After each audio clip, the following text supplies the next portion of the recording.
Hey everyone, thank you for joining us on Ready to Fight podcast. I'm your host, Bruce Kimbrell, and alongside me today, I have Jeremy King. Jeremy, it is great to see you, my friend.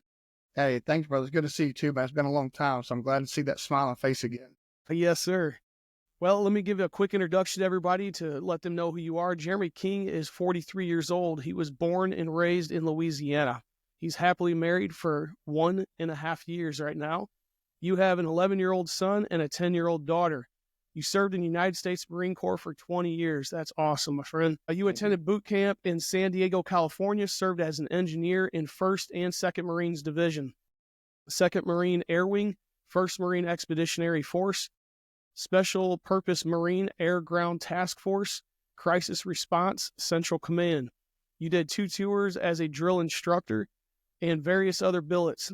He also deployed in support of Iraqi freedom and Operation Inherent Resolve. He retired at the rank of First Sergeant. He currently works as a quality control supervisor to oversee the processing of disability claims for veterans. And thanks for that. That's awesome.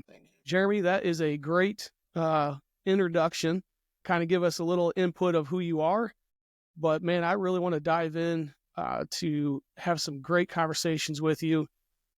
First of all, man, I'm trying to think of how long it's been, since 2018 or 2019, I think, since you and I I. think it was 2019 or 2020 was the last time we saw each other. Okay. Yeah. So it's been a little while. So, Yeah. man, it is great. I've tried staying in contact with you back and forth. Like, I couldn't tell you the impact that you've had personally in my life. So I want to give you a personal, thanks for poking me in the chest and helping me become the man that I am today. So thanks for what you did in my life. I appreciate that, man. I'll tell you that, I remember every person that I ever went through Mighty Oaks with, like you were the one person that really stood out to me. Cause when you came in and you told your story about who you were and what you've been through. And I'm like, what am I going to tell this guy? Like, how am I going to talk to this guy about anything? Because he's done so much more than me. Like, you're the one person nobody's never done that to me before except you. Like, you're the first person, humbled me when it went to what we've done and how we went through our military careers. So, brother, I always appreciate that. Man, thank you so much. But Jeremy, we're going to dive in here. I kind of want to let's start in the very beginning. So if you could kind of walk me through what your childhood was like growing up in Louisiana, what kind of home you were born and raised in, and just kind of walk us through some of that. So, I grew up in a broken home. Like, my mom and dad were together till I was about 6 months old. Sorry. Then my mom and dad separated.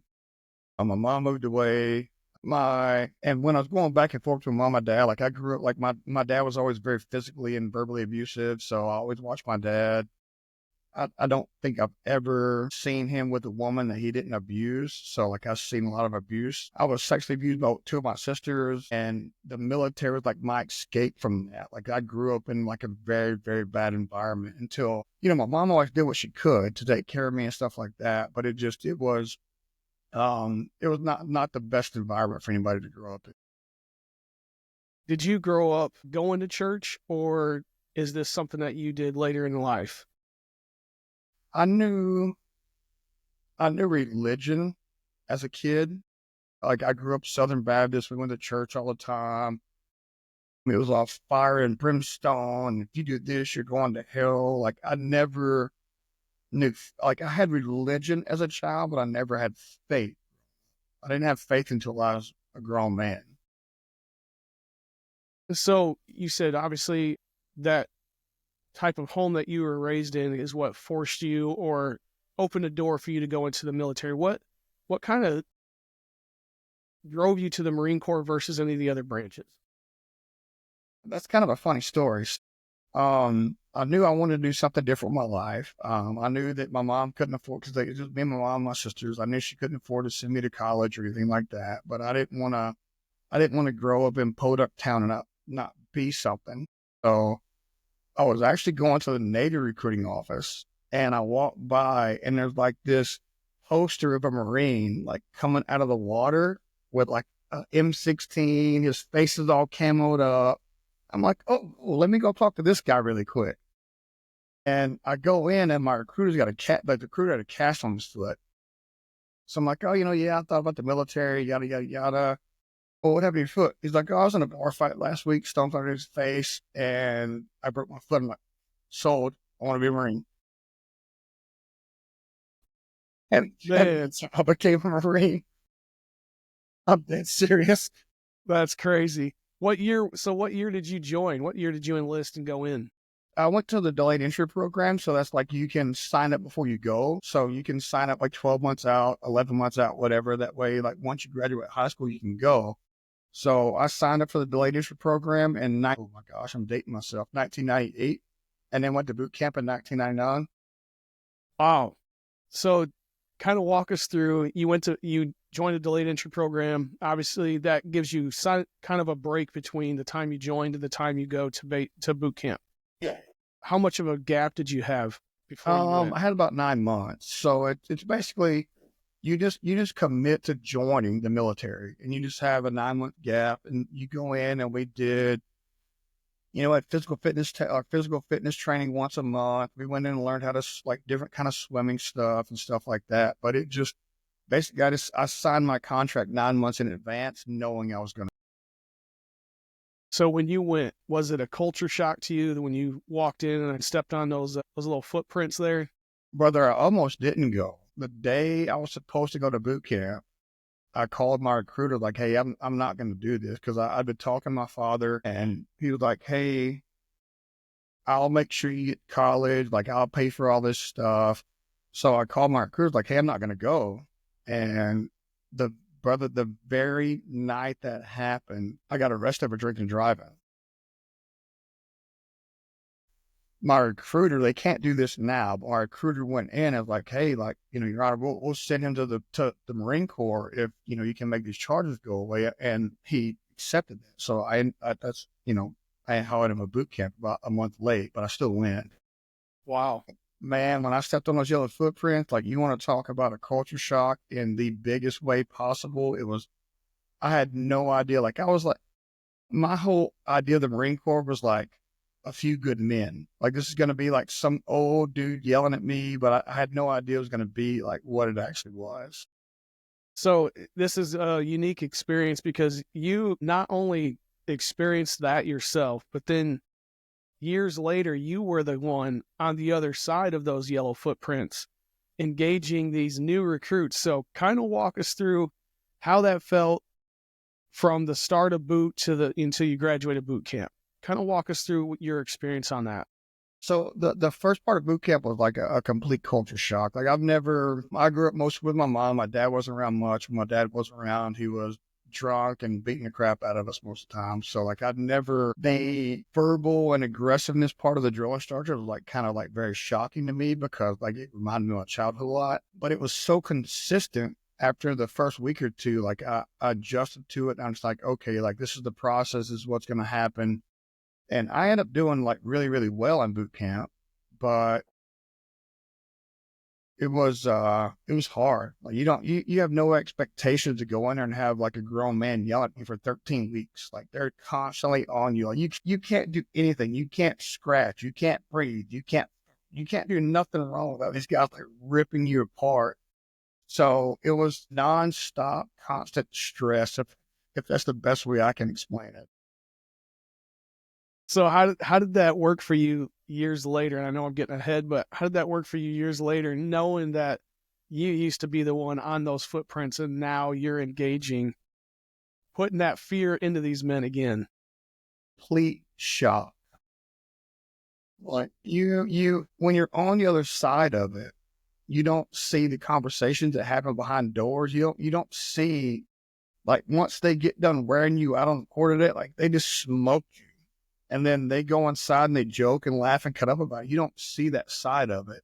So going back as a drill instructor myself, like, I seen it put so many pieces of the puzzle together, like why they did certain things to certain people. Like, I had a recruit one time, his name was Nagel. Like, he called me, like, he was in St. California about 3 weeks ago, and he called me.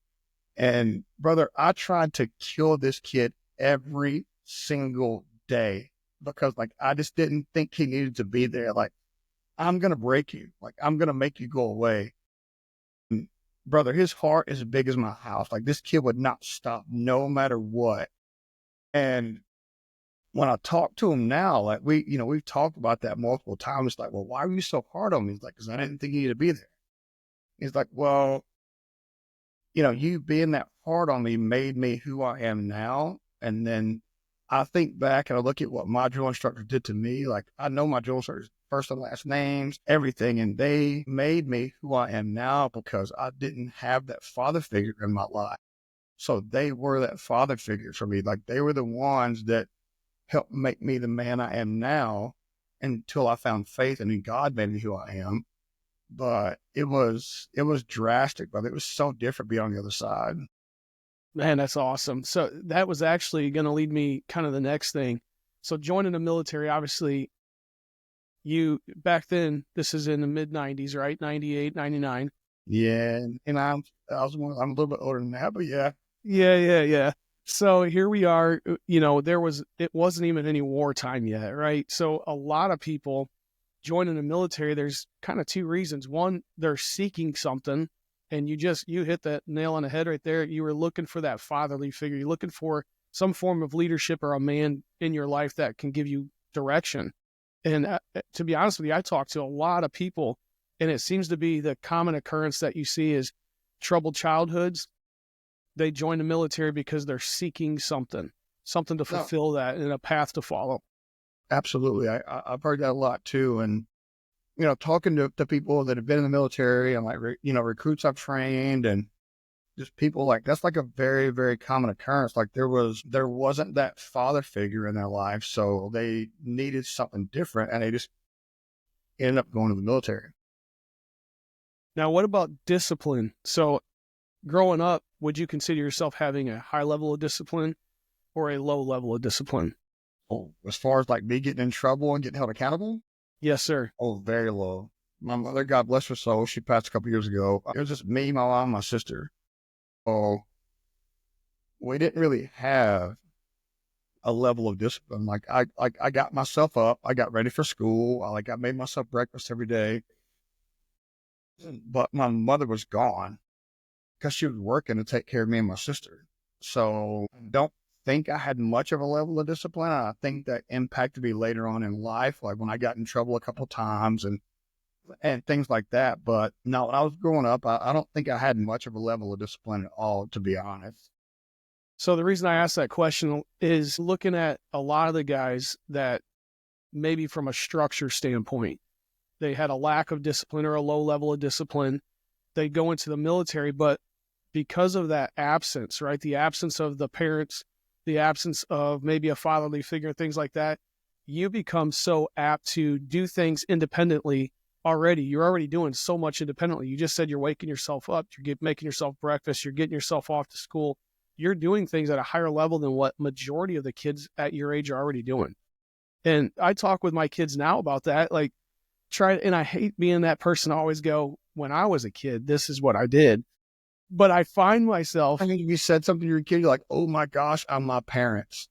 Yes. Oh, man. And my kids now remind me, they're like, Dad, we already know you've told me, but I'm trying to tell my kids, I'm trying to instill that into them. Like, man, there's got to be a growing level of discipline, right? Yeah. So constantly increasing the level of discipline and constantly increasing that level of responsibility. Yeah. And the reason I asked that is going into the military, that sets you up a lot of times. You said you thrived in the military. Going through boot camp, you thrived in that. And I think that's because of that. You were already working at a higher level than most of the peers around you. And so your level of, or your lack of complacency versus like a normal person, their level of complacency, they're going to play like today, they play video games, they do all this stuff versus a kid who's already working and thriving in today's society. It would be drastically different. All right. So boot camp, what would you say was the hardest thing for you to accomplish or to get through in boot camp? Man, being away from my mom. Like that's, like I said, my dad wasn't around much when I was growing up. So like my mom's like, until the day she passed away, my mom was my best friend. So being away from my mom was like the hardest part. And then aside from that, I think the hardest part was trying to not judge people that couldn't do well. Cause like you see people and like, and the same thing happened as a drill instructor. You see people that come through and it's like, dude, you shouldn't be a Marine. Like there's no way you should be here. Like, why are you here? What are you doing? You need to go to the Air Force or do something else. Like you should not be here. Sorry, Air Force people. But like that was my biggest thing, is not looking to other people and judging them for their shortcomings. And then of course being away from my mother. Yeah. Going in, did you have maybe a girlfriend at the time, or was you single? So the the night that I got arrested, well, I broke up with my girlfriend. So I went in. I was sick up into boot camp. All right, so that makes it a little bit easier. Obviously, you're missing your mom, but you didn't have that other angle as well, too. No, not at all. I've done, I've done an deployment with a wife, and I'm married now, and my wife now, we got married after the Marine Corps, but like I've been through all that stuff with a spouse in the military, so I understand that aspect of it. It just didn't happen when it first came in. Yeah. So the next question: you graduate boot camp, you get assigned to whatever battalion you're going to go to. What was that like, leaving boot camp and introducing yourself to your new battalion that you're going to be a brand new person at for the first time? I know that a lot of times they don't accept recruits or new people. You're not a recruit anymore, but a new person very well. There's a lot of what we would call hazing that happens. Yeah. Initiation levels. What was that like for you? I mean, I know like you came up in the Army, came up in the Marine Corps, but like it's very, very similar. Like nobody likes the new guy, nobody likes the dude that or do that doesn't know what they're doing. They don't understand what's going on. They got to like hold their hand. I was actually blessed. I had my first unit. I had a very solid staff NCO who was a gunnery sergeant and a very good chief warrant officer that didn't let that happen. So I went to 2nd Marine Air Wing. It was my first duty station, brand new PFC, out of school. And we supported a MAGTAF that done all kinds of things. But I got very lucky because they didn't let that happen. I still talk to, well, I don't talk to my warrant officer, but I still talk to my staff NCO I see, or my staff NCO in charge of Master Sergeant Barry all the time. Because he told us when we got there, like, hey, look, when I came up, like I still got hazed and like took in the back room and busted up and stuff like that.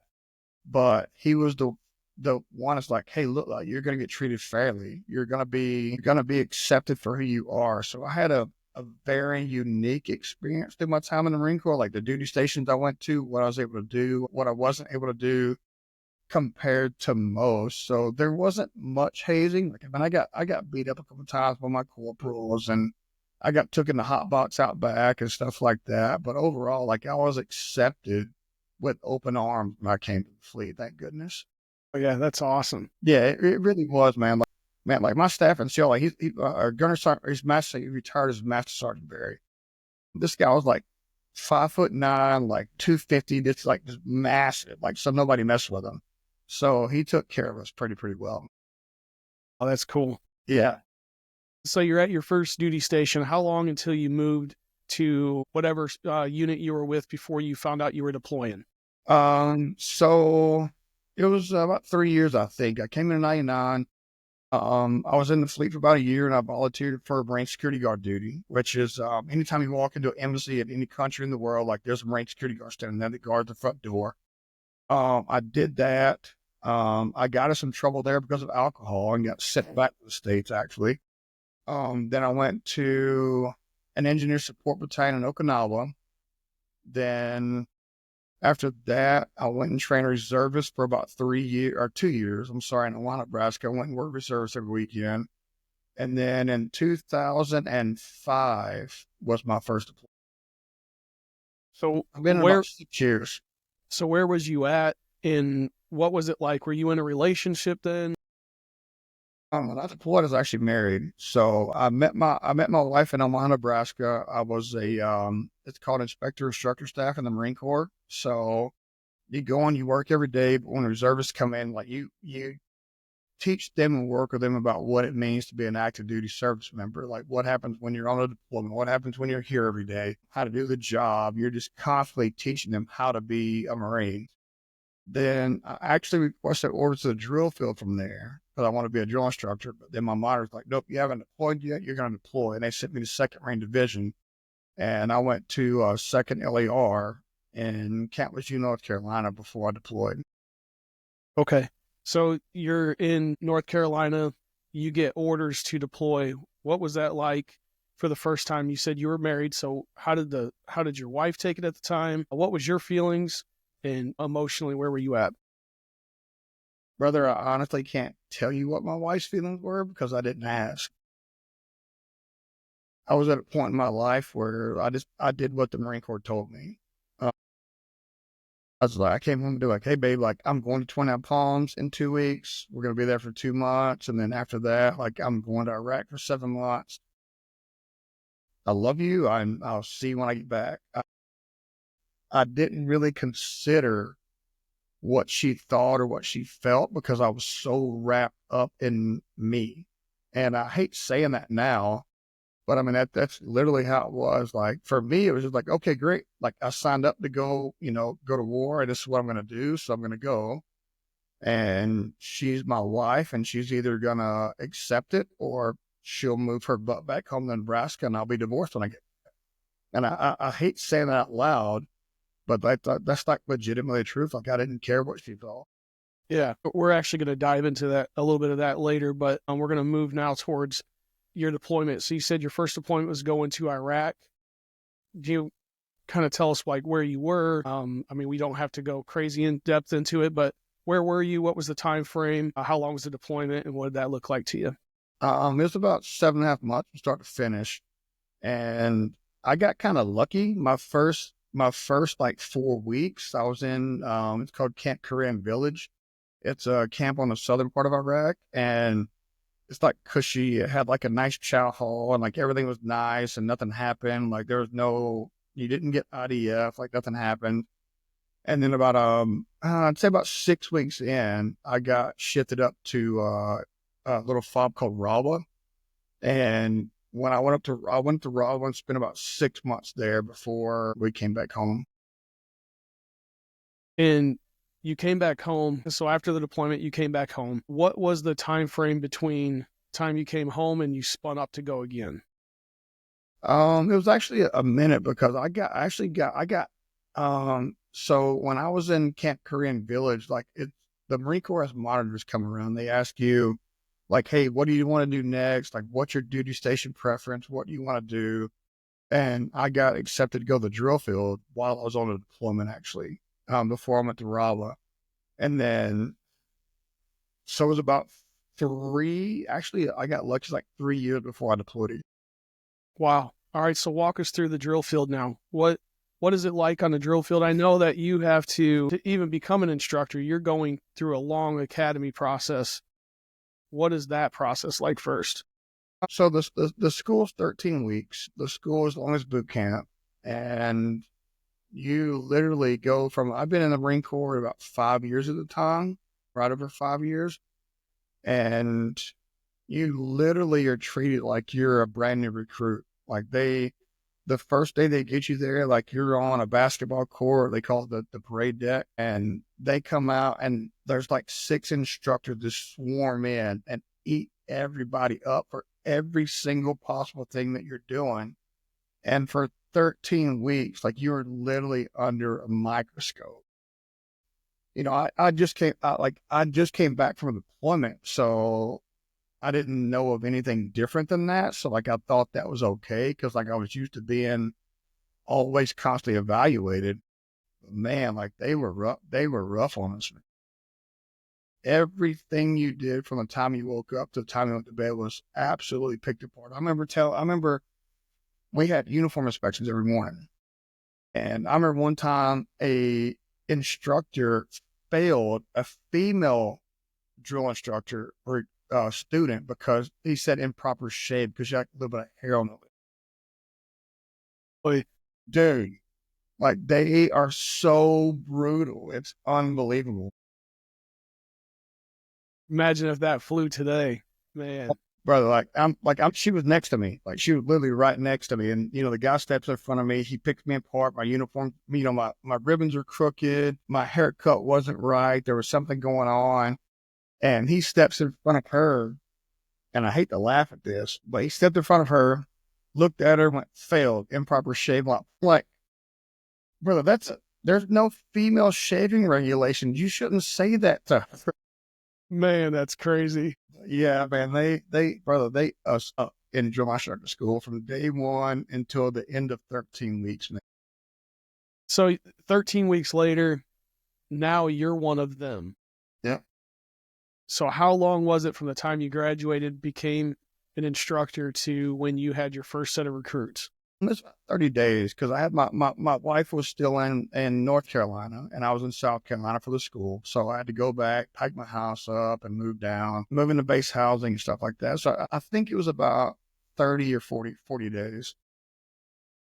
How many classes do you think that you did from the time that you started till you got orders to go somewhere else? I was on the drill field for 4 years the first time. Gosh, that's 3 months. Every 3 months, we got a new group, and we would do, you know, sometimes 3 weeks or 4 weeks. So, like, I'm not even sure, but I did a lot. Like, I pushed a lot of recruits, and then surprisingly, I got in trouble on a drill field.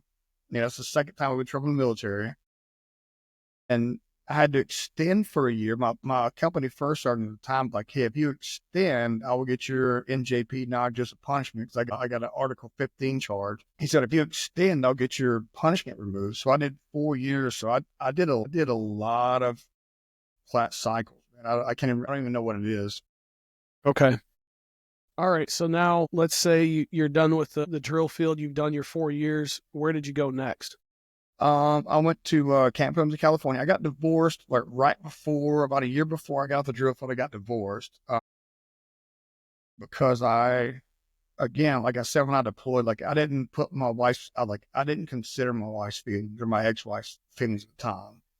Like I'm gonna do this. And when I was on a drill field, I did the exact same thing. Like it was just me, work, Marine Corps, and if you're here, you're here. If you're not, you're not. So I got divorced before I got off the drill field, and then I came to Camp Pendleton in 2012. What did you do next? So you came to Camp Pendleton. What was your orders now? So I came here. I was sent to be a heavy engineer construction chief.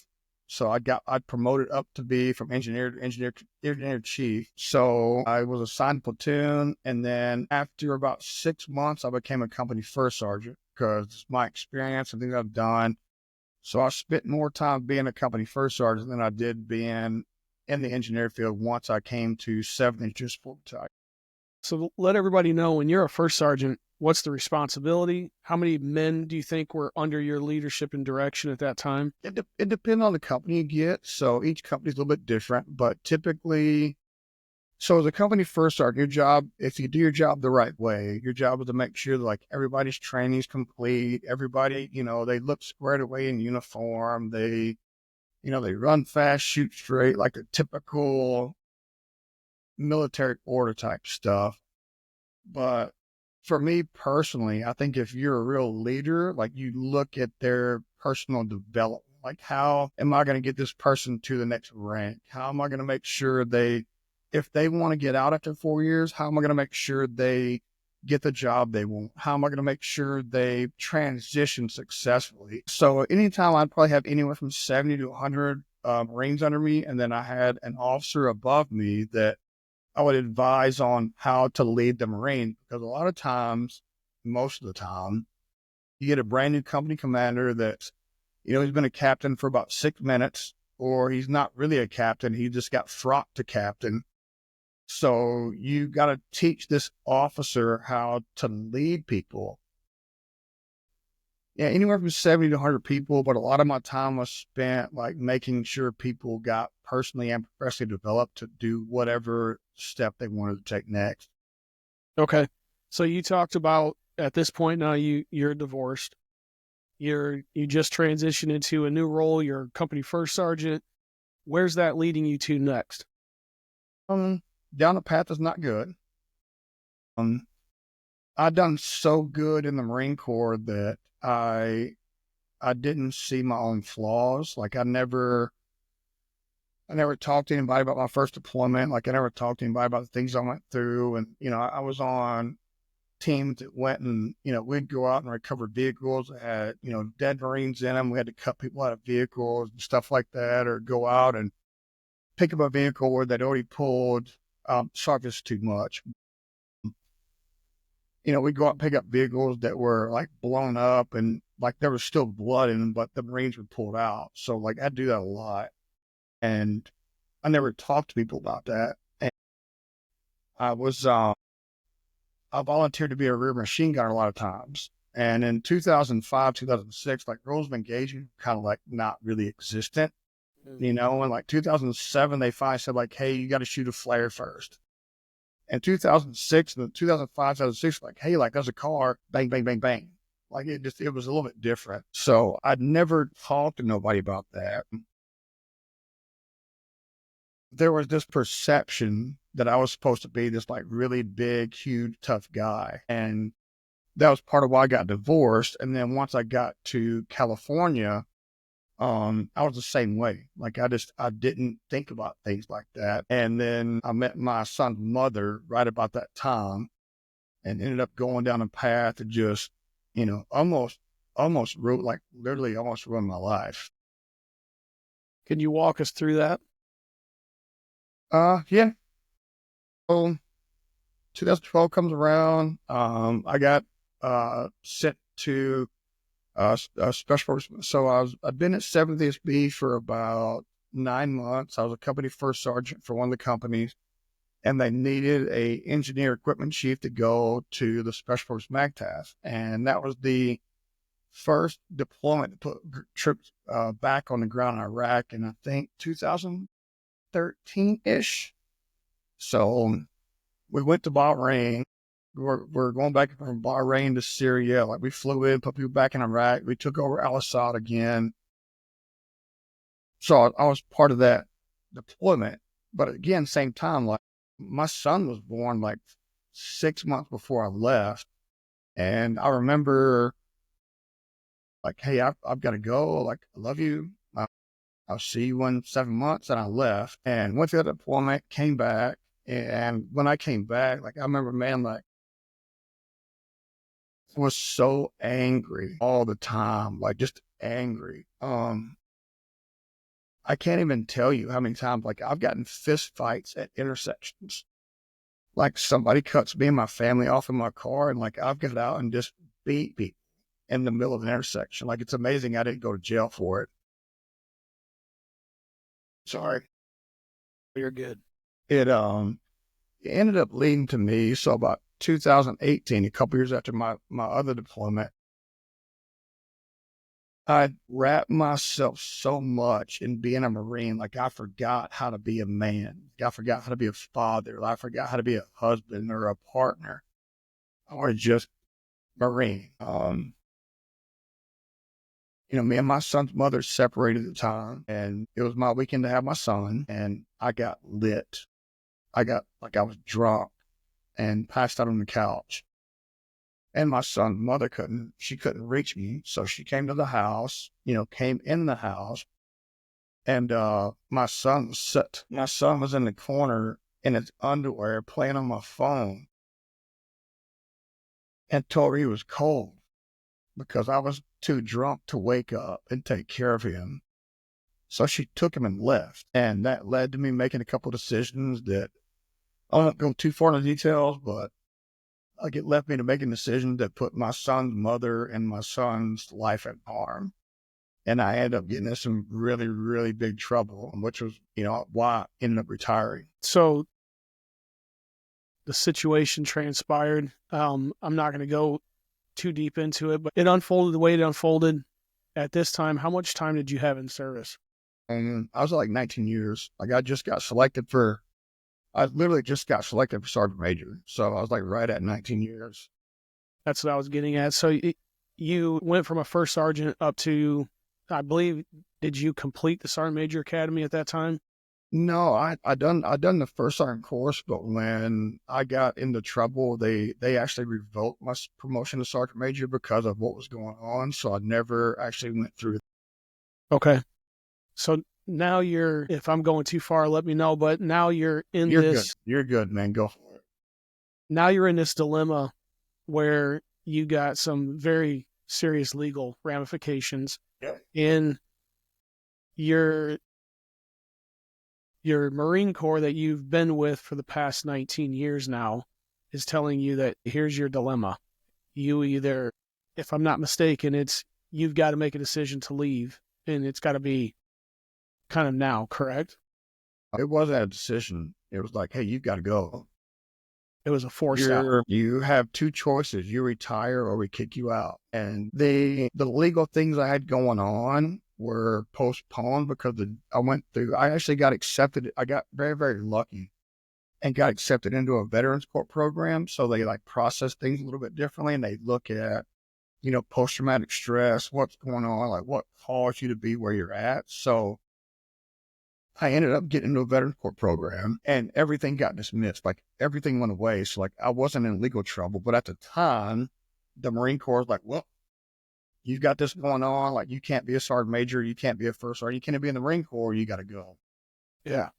So two things. One is now you're going through this VA process, is my assumption, right? You're going through this VA vetted process where they're evaluating you to see where you're at psychologically, what's going on, post-traumatic stress, all these types of situations. And then two, now you've got something that you've been a part of for almost 20 years that's being ripped apart from you. So you're getting torn apart right now. Bro, that was rough because there was about, and I went through like, I got kind of lucky in a little bit, but like, I'll get that in a minute. But like everybody I knew in the Marine Corps, like all my friends, like people like I'd come up with, battalion commanders, company commanders, people I trained, people I made successful, like I got completely shunned. And it was that quick. It was instant because something happened. And they sent me from one unit to another unit. And brother, I was working out of they put me in a cleaning closet. Like it was a closet that had a desk in it. Like that's where I had to go every day. So, something I dedicated my entire life to. Like, I've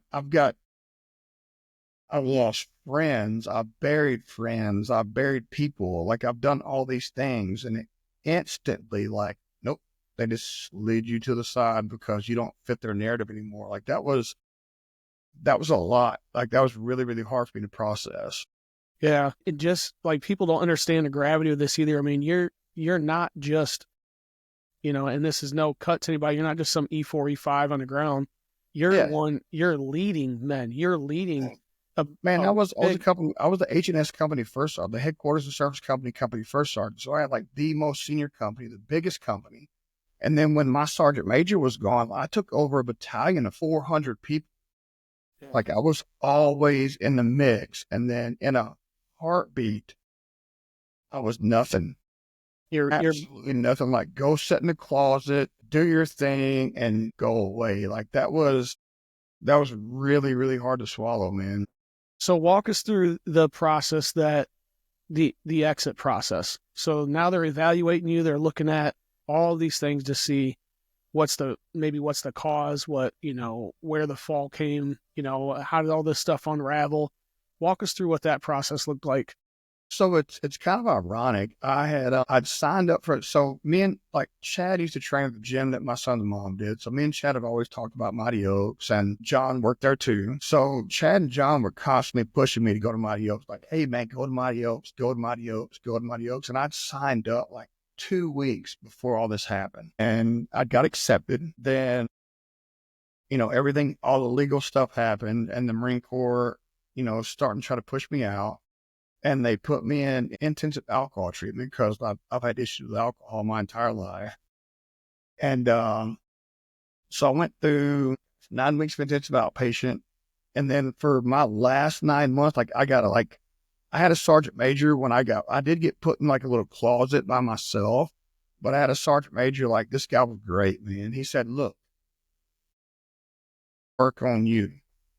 Like whatever you want to do. And do my last 9 months in the Marine Corps were nothing but counseling and therapy. And that's why I am or who I am, the man today. Like they pushed me to the side. I had one dude said, "Hey, go take care of you.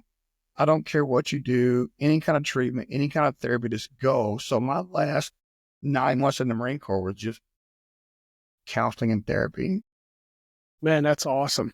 Yeah. And Mighty Oaks started all that. I know we're going to get down that later down the road, but like that was the first thing I got to do was I went to Mighty Oaks.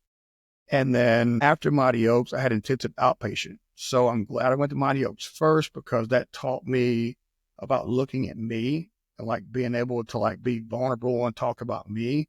So the next 8 months after that, like all the counseling and stuff was like truly beneficial because I wasn't trying to hide anything. I wasn't trying to be what the Marine Corps taught me to be. I wasn't trying to be what society taught me to be. I was trying to be what God said I should be. So I got to grow so much in those last 9 months. Like I can't even describe it. So let's take one little small step back, and here you are now. You show up to Mighty Oaks. Where did you go? I went here in California. So Sky Rose. Yep, I went to Sky Road, yeah. So walk everybody through what it's like, and don't go into full detail because we want to keep it a mystery so that they go right. But kind of walk us through, man. Here you are, man. You're a broken man. Dude, I was crippled, man. My brother, when I went to Mighty Oaks, like I was literally crippled as a. So walk us through. Here you are. You're barely crawling, and now you have to face the fears of this because we talk about transparency. We talk about overcoming this stuff, and you're looking like, what in the world? How am I going to overcome this? So walk us through those 5 days that you spent there. So I think this is probably going to be very common amongst people. Like my biggest fear about Mighty Oaks was, man, this is going to be a bunch of men sitting around holding hands, singing Kumbaya and telling bullcrap war stories. Like this is like, I don't want to do this. Like, I don't want to go and talk about God. Like, I don't want to go and talk about this. I want to go and listen to you talk about some stuff you never really did. Mm-hmm. And I get there and brother, it was amazing. Like we had 5 instructors like Kevin Schroeder, Robert Kale, John was there. There's another guy that was a SEAL. And these men, like they get up there and like, when you think about being a man, like that's who you want to be. You're like, oh my gosh, like, dude, you're awesome. Like you're the dude that runs into fire. You're the guy that's a SEAL. You save people. Like this is who I want to be as a man. And I was nervous because like I said, like I didn't really want to go do the whole like holding hands and kumbaya stuff. And then I got there, I'm nervous, but the very first day, man, Kevin Schroeder gets up and I've already talked to him about, letting him know I was going to tell him this story. But he gets up and he holds up this pack and it's got chains in it. And he talks about emptying your pack out. And he takes these chains out, he drops them out of this pack, and he talks about the things he went through as a child. And without getting into details, like he told me things that happened to me when I was a kid, and seeing him pull those chains out of that bag and set it down. And like, you just got to let them go. Like I've never heard that before. Like I'd never heard someone talk about unpacking your bags like that. Then the next instructor got up and they did the exact same thing. They gave a wonderful class about Christ and how being a man ties into being faithful. But then the biggest thing they did is every person that got up there, man, they talked about physical abuse as a child, sexual abuse as a child, alcohol abuse as an adult, the way they wrecked their family and how finding God put that back together. And I've never had so many Me Too moments in my entire life than I had that week. It was just truly unbelievable to see these strong, decorated Christian men talk about how good they are now compared to what they were. And it was only because they found Christ. Like it was one of the most moving things I've ever had happen in my life. I 100% can attest to that. And back to the very beginning when I first met you. So I'm going to take maybe just a couple minutes and kind of explain like the gravity of what we've heard so far of just your life. Hope it hasn't been bad. I'm sorry. Oh no, I know, but here we are, and I show up to Mighty Oaks, Blaylock's Ranch in Texas, and I'm broken. I mean, I've had this is the last straw in my life, my marriage, all these things, and I remember sitting on the couch, and I'm gonna get emotional now, but I'm sitting on the couch. You're my team leader. Yeah. And so I remember sitting there having the same thoughts, like, I'm going to spend 5 days here. I was super quiet. I didn't say hardly anything to anybody. And I'm looking around the room like, these guys are going to tell some same things, some crazy war stories and this, that, and the other. And man, as the week unfolded, I cannot even tell you, because you were there, how I crumbled. I'm sitting on the couch in the corner, left-hand side, facing the front, and I bawled like a baby. Yeah. I mean, uncontrolled. I could not, man, the power of God was it was moving in there. Like, you guys were standing there saying, I went from this to this, and here's the gap in between, and this is all the things that are broken. These are the things that are affecting my life and that were destroying my life, and I allowed all these things to happen. And every single person that went up there, there's something they said that resonated with me. It relates. And, man, it was so powerful. So, man, I cannot seriously thank you enough. Like, for you, at this point in your life, here you are in just the taking the gravity of, you're going through a 5-day course, and now it's unfolding in your life the same way right now. So after the 5 days is up, Mighty Oaks is closed the doors, and Jeremy King's moving on. What was the next stage of your life? What did that look like over the next couple months? So this is where I'm going to get emotional, so I'm going to apologize. So, I went through, I bought into faith. Like, I thought that was my path, right? But in the back of my mind, I'm like, is this really what I need? And I remember they talked to us about going home, like, hey, like, look, and when you think about this, right? So if you think about faith, and, Colossians talks about, bear with others and forgive one another. If you have any grievance against someone, forgive as the Lord has forgave you, right? So they talk about us going home and asking the people that we've done wrong to forgive us, because we're asking God to forgive us. And I didn't really realize the impact that would have. And man, like, by the time I had a kid, like, I'd done enough bad stuff. Like, I didn't want a kid. Like, I didn't want to bring another person into the world with the violence that I've caused and created, or the violence that I've seen. So, like, I didn't want a kid. So I get back home, and I'd already done, a lot of bad stuff to my kids and my son, my stepson. So I set my son's mom down, and I explained to her, like, hey, like, I'm sorry for the things I've done. I'm not saying I'm sorry. I'm not saying I'm sorry because that's what I always do when I'm drunk. Like, I get drunk and throw stuff and break stuff, and I get up the next day and go, oh, I'm sorry, but I'm asking you to forgive me. And she goes away. And then my 7-year-old stepson gets in my lap, and I ask him the same thing.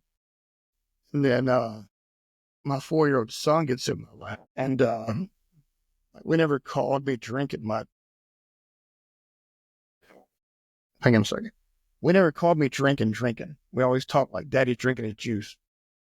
So I was like, hey, dude, like, I know Dad drinks his juice a lot, and I get mad, and I throw things, and I break things, and that's not right. Like, that's not the example that you need. And I'm asking you to forgive me for the wrongs that I've done.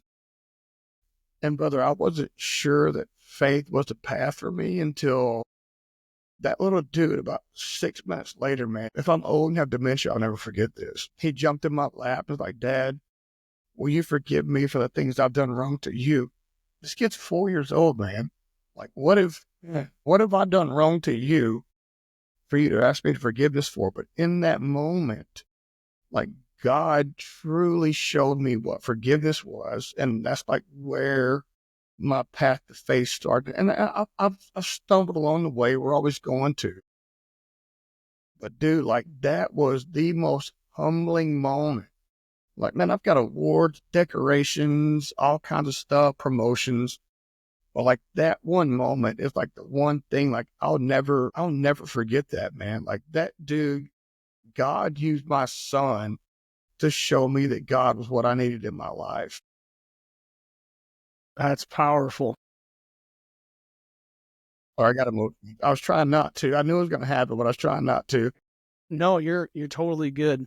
So at this point now, you're changing, right? Your whole aspect, your whole outlook of life is changing. You're starting to move a different direction. How did that affect maybe the rest of your family, and how did that affect the transition now from leaving the military back into the civilian world? What was that like?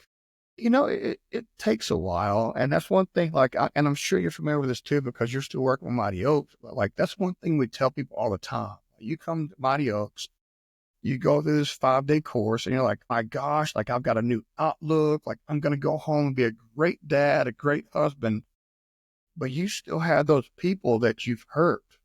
You still have those people that have the scars and the injuries and things you caused, and it's not going to be instantaneous.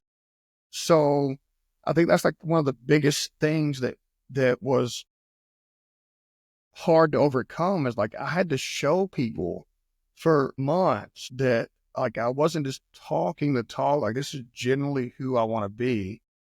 So, you know, I come back, my son's mom, like, you know, there was like a restraining order. It was really, really bad.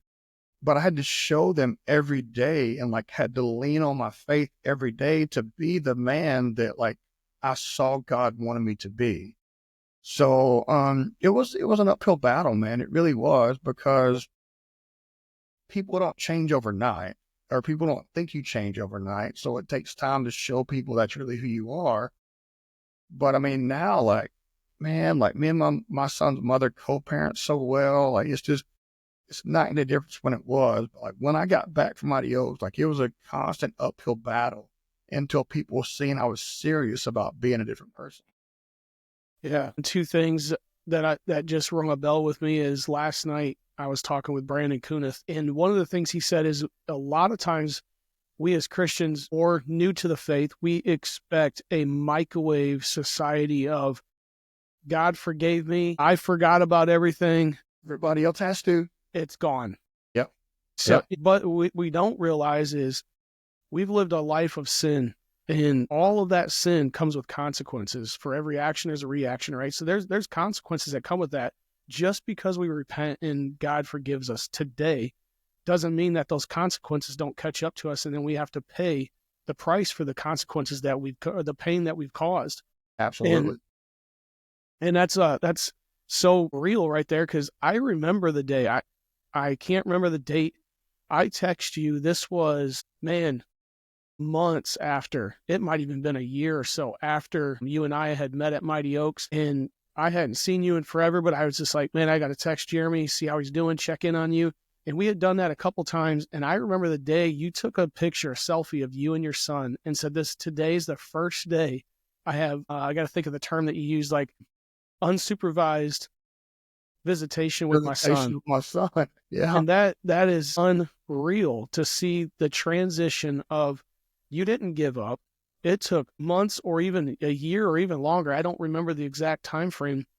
I just know it was a very long time, but it took you to have to walk consistently, day by day, a little by little, see that 1% change continuously day by day.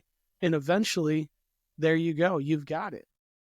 It took a long time, man. I remember, man, I had to go sit at Chuck E. Cheese with a supervised visitation with my kid for like 6 months. Like it was rough. Yeah. And when I finally got to that point, like it was like I had to share that with people. And like I said earlier, like, you know, when you came through Mighty Oaks, like your story and the things you've done, for me to try to like talk to you or teach you anything, like was humbling for me. So like, I've got to show him this. Like, I've got to show him like it finally works. So, you know, when you go back home and you're doing your thing, like it can actually work. But man, yeah, that was a great moment, brother. It really was. Yeah. All right. So now you got the ability to have unsupervised visitations with your kids. You're mending the relationships with your ex-wife, and you're starting a relationship with someone new. What does that process look like, and how did it all transpire? It was unbelievably easy after like the first year. I'll start my son's mother and go to my current wife. But with my son's mother, like once she saw that, I mean, because I don't say this lightly, so I hope nobody takes it the wrong way. But like anybody can go to rehab. Anybody can get saved. Anybody can go get baptized. Anybody can say, I'm going to change the way I'm living my life. But after she saw me living that way for about a year, she's finally like, this is legit. Like, this is really good. And for the first time, like I saw, like, aside from my son showing me what God needed me to do, like I saw God working in my life. I was happy. I was sober. My son's mother was talking to me again. I was able to see my son. So that went on for a little while before I met my current wife. And when I met my current wife, like she is,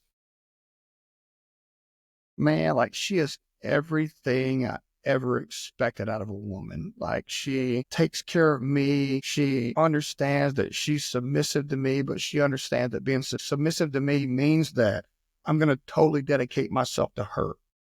So like she truly understands the husband and wife aspect. So we were together for about 2.5 years. I was like I can't keep doing it. Like I want to marry this woman. This is who I'm supposed to be with. And it's just been great because she's a woman of faith. Like, man, I walk in now. If I go in my son's room at 1 o'clock in the morning and I hear the TV on, like he's not watching like random things. Like this kid is literally watching videos about the life of Jesus. Everything since I started to align my life with faith has been great. Like, I mean, I've had struggles, and I'm sure you're going to ask me about that. But after about 9 to 12 months of me, like, literally showing everybody, like, hey, like, this is really who I am now. Like, I'm not that person anymore. Like, I'm still broken, but I'm not like a broken toy on the shelf. I'm trying to fix myself. Mm-hmm. Everything just got better. Yeah. So you kind of led right into that because that's what I was going to ask next. So now there's been a pretty decent span of time that you've walked this out. So tell me about the rise and the falls. Give me kind of like in your faith and your Christianity, what's that looked like consistently from leaving Mighty Oaks to where you're at today? So I don't think my faith has ever wavered. Like I've always, like since from the moment, like I said, from the moment my son came and asked me that, like my faith is never, like I've never questioned God since that moment. Like I knew in that moment that God was real and he sent my son to show me that I needed him. Like that was my like life-changing moment. So I've never doubted my faith, but I mean, I like to drink. Like women and alcohol have always been my vices. So I Yes. know those are two things I always struggle with. So there's been times where my faith is like, not my faith. There's been times where I have no desire to drink. And there's been times where I fell off the wagon and I've drank. And I've started almost trying to fall back into my old habits, going back into trying to chase women and do things I know I'm not supposed to do. Not since I've been married with my wife, but every time you hit that low spot, like all my bad stuff came up. Yes. Like the devil's like, go have a beer, go have a shot, go chase that woman, go talk to that person, go do this, go do all these things that I knew I wasn't supposed to be doing. And then I would go back into like, man, I had a wonderful, I've got a wonderful church. And I would go back into church when I had those times, and it seemed like almost clockwork. When I'm struggling with something, my pastor would talk about something that was like, hey, Jeremy, this is for you. It's not the pastor giving a sermon. It's God saying, hey, Jeremy, listen. So the ups and downs have always been there. Like I still struggle, I will struggle till the day I die. Like, God tells us we're going to have trials and tribulations based off our faith. So like, that's always going to be something I'm going to struggle with.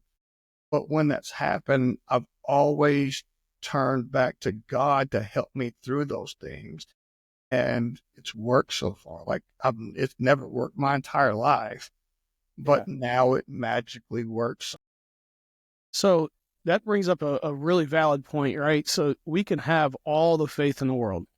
Go back to the disciples when Jesus was walking on the water and Peter got out of the boat. Yeah. He had his eyes on Christ, and he's all the faith in the world looking at Christ and starts walking on the water. But what happened when he started sinking? The Bible clearly says it. He took his eyes off Christ. Don't know did he turn around and look at the other disciples? Did he start looking at the horizon? Did he look somewhere else? But no, he took it. The whole phrase doesn't tell you where he looked. It just says he took his eyes off Christ. Yes. And I personally know this because I struggle, and you could see, right? I attend church religiously, consistently, go to church twice on Sunday, every Tuesday. And then sometime during the week, we might have some sort of get together with the church and do something, or just fellowship, right? Because we talk in Mighty Oaks about the 4 B's: be in the Word, be in prayer, be in fellowship, and be established with your cornermen, having men that hold you accountable. And I can truly say that my most, how do I say this? The time that I've seemed to start wavering or falling is when one of those 4 pillars are pulled out, right? I'm not praying, or maybe I've lost fellowship. I'm starting to isolate again, or I start to do this. And then you hit it right on the head. As soon as one of those is not in place, I know that all of this stuff starts piling back in. I start thinking about the same things I was thinking about. I start having the same thoughts and constantly going back to my original ways from before I showed up to Mighty Oaks, and I start seeing that. And my wife sees it now. Will punch you right in the face as soon as you stray away from any of those. Like it's gonna creep up. It's going to. Oh, yeah. So what do you do? Like you notice that now, right? You're very aware of it. What do you do? How do you cope with that when you know that you're struggling, you're falling? What's your coping mechanism? So not to sound cliche, but brother, I pray.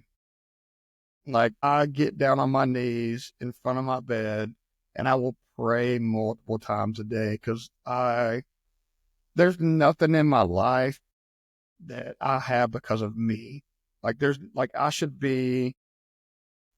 not be where I'm at. I'll leave it at that. And I know that everything I have, like my success, my happiness, my kids striving, all that is because of God. So when I start to struggle, brother, I will get up from my desk. Like I work from home, I work remotely. I will get up from my desk, walk to my room, get down on my knees, and I will pray. Or reach out to one of my friends, like Matt Zyma is a guy that came through the program. He's one of my mentees too. I think he might have been on your class or your group, but like I'll reach out to him like, hey brother, can you pray for me for this? Or before I came on this podcast, I reached out to Kevin and Robert, like, hey, can you guys just pray to give me the words to speak what Christ wants me to speak? Dude, I pray, because there's nothing in this world I can do by myself. And I've finally learned that.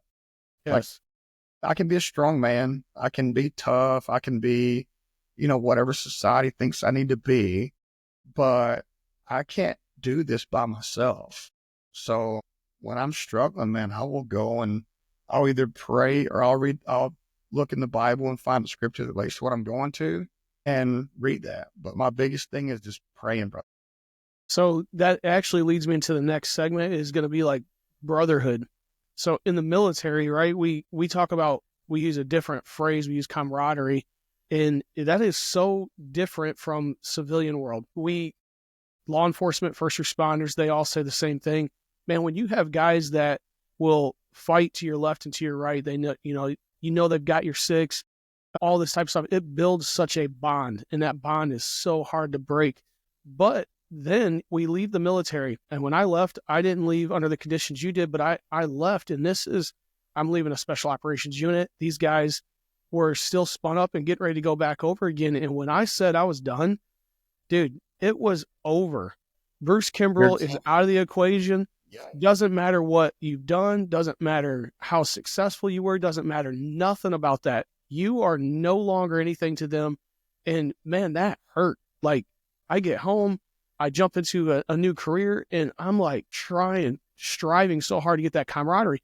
How important is that in the spiritual realm to have men, brothers, sisters, sisters with sisters, men with men? We try not to cross that over, but how important is that to have that brotherhood? I think that's huge. Like, you and me, like, we'll text each other every so often, and like, I reach out to Robert or John or people like that. But my best friend, Matt, he's a godfather to my son. He was actually one of my mentees as a mentor in Mighty Oaks. And brother, me and him talk every day. Like, I talk about my struggles. I send him scripture. He sends me scripture. Like, it is huge to have someone that you can fall back on, because as veterans, first responders, like, we don't have a lot of people. Like, I can't tell my wife the things I've done and expect her to understand. I can tell my buddy Matt or you, hey dude, I went here, did this, and this is what I'm struggling with.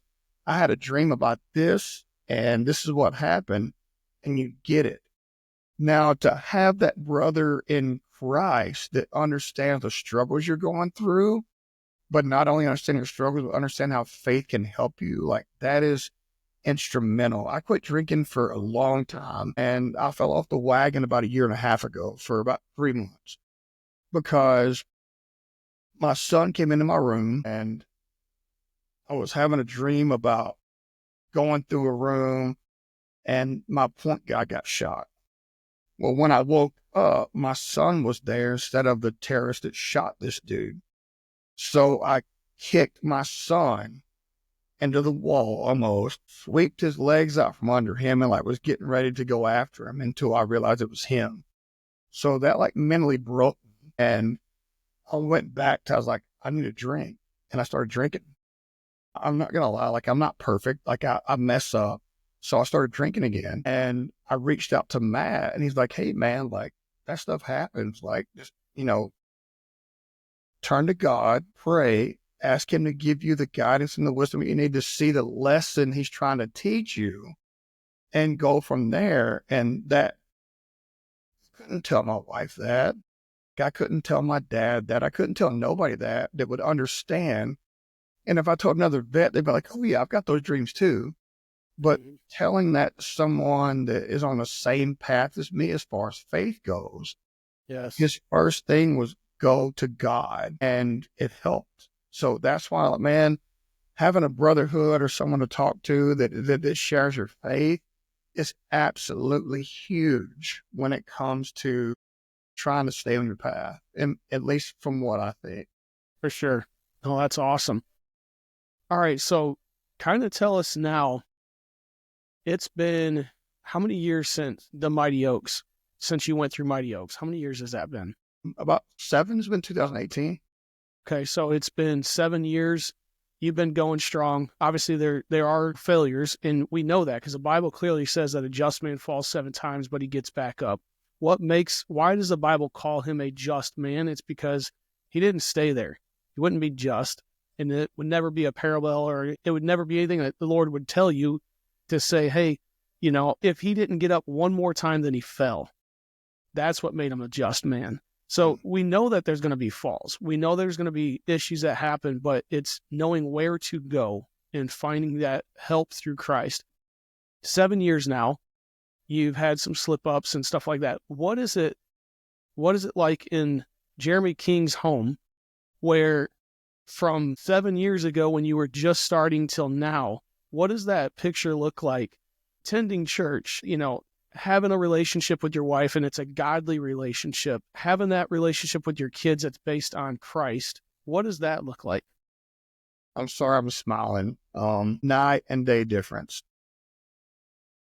I remember the first time I saw my son not afraid of me. There was so many times he would get in trouble and he would be scared of what I was going to do. I mean, I didn't physically abuse my son, because I got physically abused as a kid, so I never done that. but like I would yell and scream and throw things. So I remember the first time he ever got in trouble. It was funny. So we had a toilet and we had a pitcher on the back of the toilet. He peed on the pitcher instead of peeing in the toilet. So, I get home, his mom tells me about it. So I bring him to the bathroom. Usually when I would talk to my son, like I got to show you my hands, like he would do this. Like he would always be anxious, like he'd be playing with his hands. And for the first time, I saw this kid like just sit down and talk to me. Like he wasn't afraid that I was going to be that dad anymore. My daughter's the same way. My wife knows she can come and talk to me about anything, like good, bad, indifferent. Like I'm not going to get mad if I'm mad. Like we'll give ourselves some space. We'll talk about it. But I'm not that person. Like my heart is so different now. When, Ephesians talks about giving, taking out a heart of stone and giving you a heart of flesh. And when God did that to me, like it truly changed my life, man. Like I'm a better partner. I'm a better husband. I'm a better father. I'm a better friend. Like I'm just not angry. So everything in my life, yeah, there's been dips and there's been lows and there's good days and bad days. But overall, like my life is, I can't even say 1,000,000% better is like even doing enough justice because I'm able to have a legit relationship with my family now. Like I can sit down and talk to them about stuff. Like I can sit down and watch a movie and get emotional and have a tear come out or talk to them about something. Mm-hmm. And that has nothing to do with me. That's just God showing me what I'm supposed to see. So everything's been night and day different in the best way. Like, man, I still get my stepson like twice, or my stepson like twice a year to go camping. My mother calls me all the time. We're always co-parenting very well. Like everything is way better than I ever could have expected. That is awesome. So what is it like now back into the workforce in the civilian world? And maybe the, how do I say this? Maybe all of the, because you're a supervisor, so maybe your employees, maybe your employer doesn't know the old Jeremy King, but they only know the new Jeremy King. How does that work for you? So I'm pretty open about that, actually. I mean, my work obviously doesn't know about all the details because, I mean, it's my work, but I'm very open to people about, hey, like I'm not, like I used to be this person and now I'm this person. And like, even I always worry about getting in trouble for it because when I send out like emails over certain days and holidays and stuff, like I always talk about praying for people. I'm blessed. God bless you, things like that. And you never know how people are going to take that. So Yeah. I'm always very cautious of that, but I still do it because I'm not ashamed of my faith. Mm-hmm. But it's a little bit different because in the line of work that I do, the old me probably would have got fired about 10 times by now because for one, I don't have a filter. Like I tell people exactly what I think, and understanding forgiveness now makes me realize like I've got to say things in a different way. So it's a lot different between old me wouldn't have the job I've got right now. Like there's no ifs, ands, or buts about it. I would have got fired for telling somebody something that I shouldn't have said to them. Yeah. Well, actually, I was going to get into this next, and you just said the word is forgiveness. So obviously, you've had forgiveness. People had to forgive you, and you've had to turn around and forgive them. How has that helped you overcome from childhood stuff all the way to the situations that we've talked about, all the way through military to your spouse to your kids? How has that forgiveness played a vital role in your recovery or in your spirituality? I think the two biggest ones I think would be my dad and my son's mother, because I'll start with my dad. My dad was obviously very abusive when I was growing up. Don't like I said, I don't think I've ever seen him be with a woman that he hasn't physically abused. So that was a lot for me. And when that incident happened with my son, when he came back up and asked me to forgive him for doing the things he'd done wrong to me, like that, like truly showed me like I don't want my father and I to have the same relationship that me and my father God are gonna have. So if I'm asking my son to forgive me for the things that I've done, I've got to forgive my father for the things that he's done. And me and my dad at the time, brother, I don't think we hadn't talked for like 3 years. So we're still like, hey, Pop, how you doing? And we started talking. We're still talking. When we talk, our relationship is different because it's the way I grew up. But we talk, once a week, once every other week. We text all the time. Like, we have a relationship now because I realized if I'm going to ask God to forgive me for these things, I've got to forgive other people. And then with my son's mom, there was a time, it's a little embarrassing when I talk about it because people probably need to hear stuff like this. I was on the drill field for my second time, and she called me, and she's like, hey, you coming home tonight? I'm like, no, I'm going to stay at the office because I lived in San Diego. I worked in Menifee, so like a couple of days a week, got to stay home. And she'd never done that. So I'm like, well, I'm going to go home because something's not right. And I go home and I found another guy in my bed. Like, there was another guy sleeping in my spot in bed with my wife, or my girl. She was my wife, she's my girlfriend. And then my son in my bed. So me being me, I go to the closet and get, and go back and do, what. And we stayed together after that, but it was really, really bad. But at the same time, I was like, if I keep holding this over her, like, what is God going to hold over me? Like, when I'm asking God to forgive me for all the bad stuff I've done a lot of bad stuff in my life, like not just worse stuff, but like bad stuff. And me and her, like I said, we have the perfect co-parenting relationship right now. Like, we talk a couple of times a week. Like, it just showed me if I want God to forgive me, like, I've got to forgive other people. And like, I know you're very familiar with this. Resentment is like drinking poison, expecting someone else to die. Oh, if I'm angry at someone else for what they did to me, like, they're not going to suffer. I am. Yes. And God teaches us to let that go. And then once I did, like, I'm happy, man. Like, I'm happy as I can possibly be. Man, that's awesome.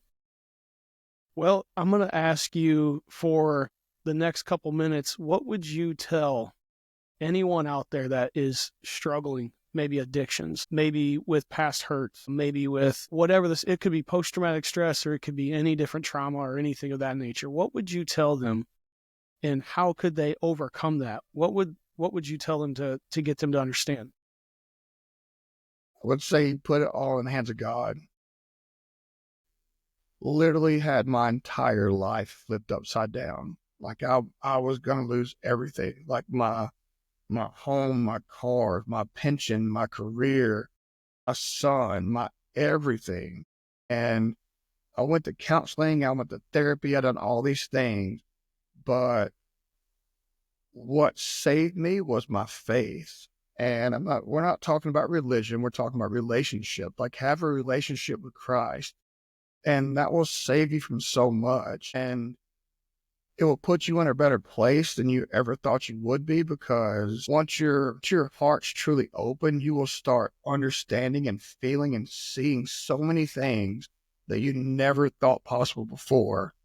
And then the second one is, you're not alone. Man, I had so many Me Too moments every single time I was at Mighty. Not just my first time, but every time I got there and I heard these men talk about the things they'd been through, except physical abuse, sexual abuse, getting cheated on, like all these things. Like, holy crap, me too. Holy crap, me too. So you're not alone. You're just not in the right group of people that are willing to talk about it. So put that in the hands of God, and He will put you and guide you in the path that you need to, and just pray for wisdom every day to see what He's showing you. And yeah, your life's not going to be perfect, but it can be better than what it is right now. Yeah. Yeah. Don't suffer in silence. It's so important to be able to have a conversation with somebody, find a like-minded person. And I'm not saying like-minded that's struggling with the exact same thing, right? Because if I was struggling with alcohol, I don't go to an alcoholic and say, hey man, I'm struggling. What are we going to do? We're going to go back out and drink. But yeah, man, don't suffer by yourself. There's definitely someone out there, reach out to someone in the church, reach out to an organization like Mighty Oaks is incredible just based on the faith factor. The faith factor. And I feel like when I just said what I just said, like I feel like a poster boy, like I'm supposed to be saying these things, right? Like it's scripted. This is what I'm supposed to say.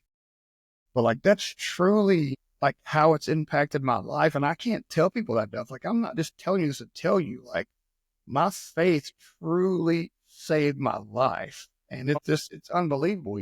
Yeah, it's incredible because I mean, you're not making this up, Jeremy. I mean, it's not like you just say, yeah, it's my faith, man.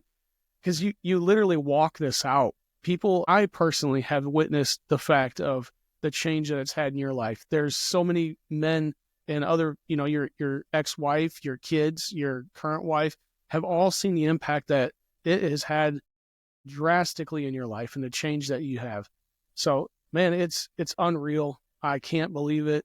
I can believe it actually because I am living it myself too. So, but no, Jeremy, it is unreal. I am so thankful that I was able to reach out to you and have you on this podcast here. I can't thank you enough, one, for being here, but two, for sharing your story way back and letting me know that, man, there is hope.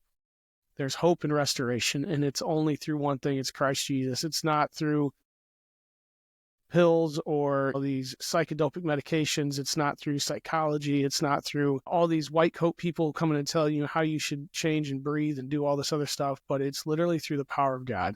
It's the only way that can change and affect your life.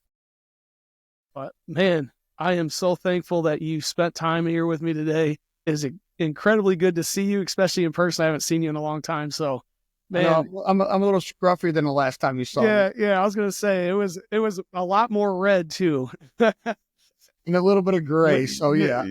No, but it's good to see you too, man. Like, and thank you so much for reaching out to me, man. Like, I think as men, we don't get the chance to, or we don't allow ourselves to share our testimony, our stories enough. So, like, what you're doing is truly amazing because I think Christian men and just men in general need to hear the things you're talking about.